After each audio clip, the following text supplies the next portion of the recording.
So not so long ago we were allowed to join in the crew a little bit for a brief minute there. I think it was just a few days that you opened up the beta to it. A week. It was an eternity. But for European gamers, I think it was a little bit less. It was a bit less possible. Yeah. No, it's actually we've sent out some keys later on, so we staggered the launch of some keys. So some people got it with only 2 days to play anymore. But for us, technically, it was open for a week. And that's your perspective, of course. Yeah. And I understand the other person's perspective too. But certainly it got us a bit of a taste of the crew. What has that? Because obviously there was a lot of people coming in. You got a lot of feedback, and I'm sure you're still sort of sifting through all the stuff that you sort of left with working on after the beta. We are. I mean, for me, it was super interesting because if you listen to the community and if you look at the forums, there's a lot of constructive criticism for things that we know didn't work, but mostly it's extremely positive. Now, I'm pessimistic, so I'm like, okay, but how does this help me? How does telling me the game is good help me? It doesn't really. So it made me feel great, but getting the quantitative, the data from it, seeing how people really played and not how they're saying they played, that's what's really interesting. And the biggest learning for me was that a lot of people just went into the game, got their first car, and started driving. So no objectives, no races, nothing like that, just discovery of the country.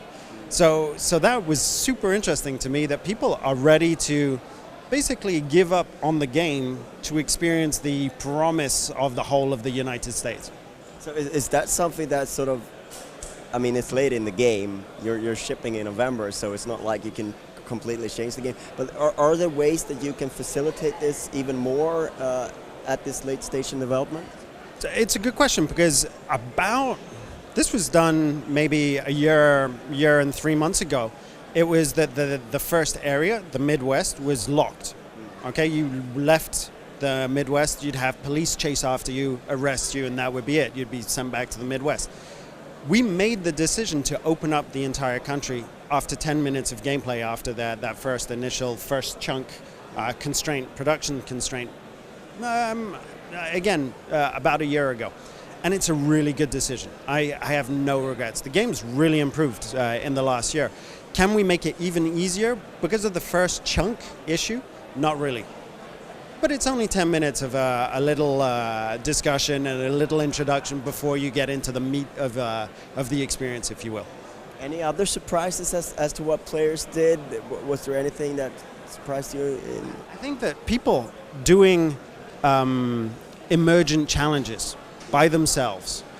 So not necessarily doing a race or doing one of the missions, but finding a place in the States and going, okay, you know what? Let's go around this circuit and try and do a race with our stopwatches, with the system itself. That's really gratifying to see. So things like that, lots of little things like that were super, super encouraging to see. I guess another component that you really sort of first get to see tested in the wild is the social component. Yeah. What kind of lessons did you learn there, and are you tweaking it in any way towards launch? So I think one of the biggest criticisms, justifiable criticisms, was the chat, and we're definitely looking on how to make that a much better experience. So this is why we have betas. It's to make these massive scale tests that help us identify, okay, what do we absolutely need to change and improve for the launch of the game, and that's definitely one of them for me. It's when you're testing it, you don't realize necessarily if some of the tools are not as good as some of the others.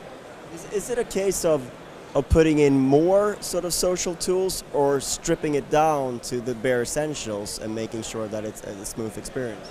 I think that's a great question, actually. My approach is always to have a minimum of things that are really well done. And I think that the progressive delivery of those things, which is what we have in the game, is the right way to do things. Because we do want to have all of these options. It's just important for people to really understand them and get into them at the right time. So the launch date is fast approaching. What's the lead up to that, and sort of where do you see the road after launch with the crew?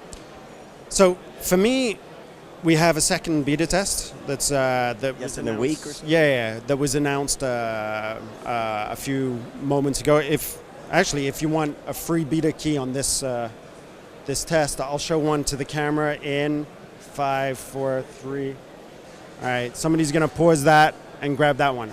It's not live, but whoever grabs that first. Whoever gets that first can have it. So we're doing that. That's going to be essential to iron out the last things to make sure that our launch is as bug-free as possible. After that, maybe another beta test on some other platforms. Who knows? Hint, hint. Who knows? It would be a lovely thing to have. And then launch. And for me, launch is just the first thing. So this is something I've talked about before, but we've negotiated the support of the whole of the team working for a year after launch, delivering features, delivering content for free. So things that make the experience even bigger, even better, even more dense in terms of activities, in terms of things to do. So for me, this is more of a platform than just a one-off launch. I think you said something there, perhaps without even thinking of it, because a lot of the time with DLCs, the thing is like, oh, you add on an area or a region to it, but it sounds more like you have this world, and it's so big anyway that you don't really have to do that, but you'll sort of fill it with more content. That's my approach. I don't think that adding another city is going to bring as much value as adding a major feature. For example, user-generated content, being able to create instant challenges against people that you come across, that's going to be much more valuable for the players and for the game than, a 13th, 14th city in the game. So that's the type of thing that we're looking at much more than brand new geography or geometry in the game. Thank you so much for your time. It's November 11th. All right, thanks so much for that. Thank you.